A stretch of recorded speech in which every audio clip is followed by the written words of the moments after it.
start. Honorable members, it is a constant endeavor of my government to ensure that benefits of entrepreneurship are availed by every section in the country under schemes like Hunar Haat and Ustad.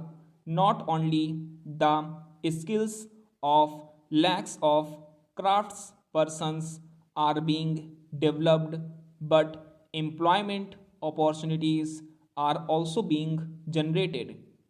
Under these schemes, women crafts persons comprise more than half of the beneficiaries.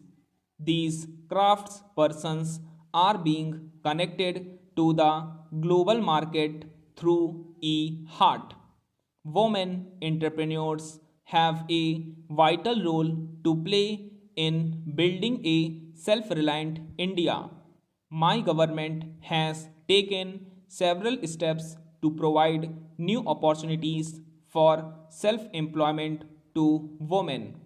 Under the Mudra scheme, more than 25 crore loans have been sanctioned so far, of which nearly 70% have been given to women entrepreneurs.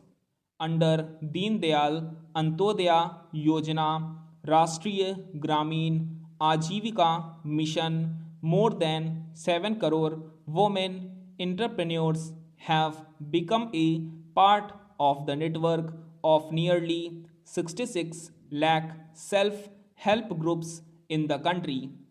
These women groups have been provided bank loans worth rupees 3,40,000 crore in the last 6 years. Keeping in mind the health concerns of working women in rural areas of the country, the government is implementing the Suvidha scheme, under which sanitary napkins are made available at a normal cost of rupees 1. My government is relentlessly working towards protecting the health of infants and pregnant women through various initiatives like Rashtriya Poshan Abhiyan, free checkups, and financial assistance to pregnant women. As a result of this, the maternal mortality rate has declined from 130 per lakh in 2014 to 113. The under 5 child mortality rate has also reduced to 36 for the first time, which is less than the world average rate of 39. As my government considers it important to ensure equal participation by women, it is providing new opportunities for our sisters and daughters in various fields.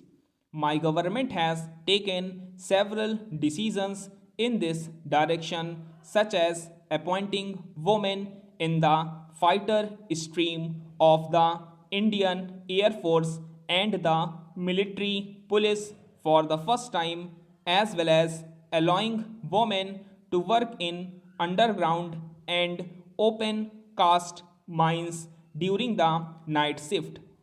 Keeping in mind the safety of the women, work on several initiatives such as setting up one-stop centers, national database of criminals, emergency response support system, and fast track courts across the country is progressing at a rapid pace for women as such. Honorable members, keeping in mind the global requirements and challenges of the 21st century, the government has announced the National Education Policy. For the first time, students have been given the freedom to opt for the subjects of their choice under the National Education Policy. Students have also been provided the option of changing their subjects or streams in the middle of a course. Under the Pradhan Mantri E-Vidya, my government has developed the Diksha online portal as One Nation, One digital platform for school education. Stop.